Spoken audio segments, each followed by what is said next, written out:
Nu, ko pienākusi jaunā atskaite. Sen nekas nav filmēts. Tātad, kas tad mums šajā dzīvoklī ir izmainījies? Ir uzlikti radiatori, nu, piemērītas trubas, lai var mest ciet. Tas ir pirmā istaba. Tad mums ir otrajā istabā arī reku radiators uzlikts, te ir caurējošās trubas. Tā, un bišku mums ir pamainījušies plāni. Plāni pamainījās ar to, ka virtuvē arī būs radiators, zem loga maziņais. Bija plānots, ka šiten ies apkurs granulu katls, bet viņš te neies, jo. Nu, es uz priekšu pastāstīšu, kāpēc tāds jo. Te notiek, kas, te vans istabā. Te būs tāds radiatoru vietā liels dviežāvētājs. Reku mums te trubas aiziet. Te biškiņi pārlasīja kanalizāciju. Iepriekš kanalizācija gāja no šejienēm ārā podam. Tad likvidēja, uztaisīja vienkārši taisno stāvadu. Un šiten izvads man būs, te būs iebūvējamais stolcpods. Šiten būs tāda sieniņa, un tad te būs stolcpods, un šiten otrā pusē būs duškabīne.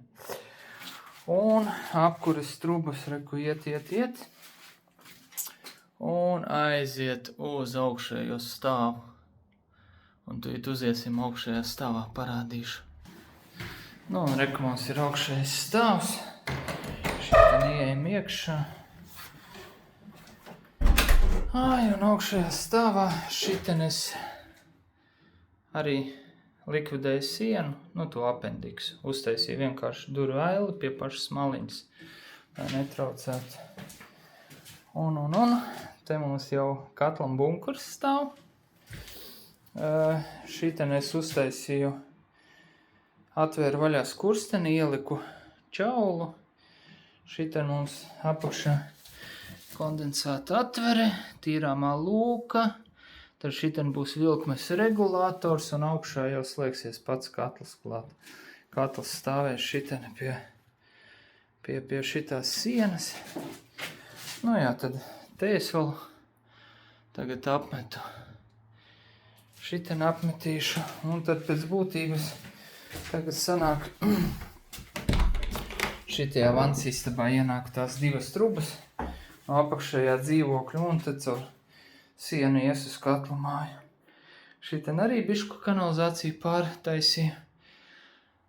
Te mums iet šitam dzīvoklim kaut ir ventilācija, kanalizācija, un šiten arī tieši tāda pat identiska stolda būs kā tur. Nu, palielam kaut kā tā.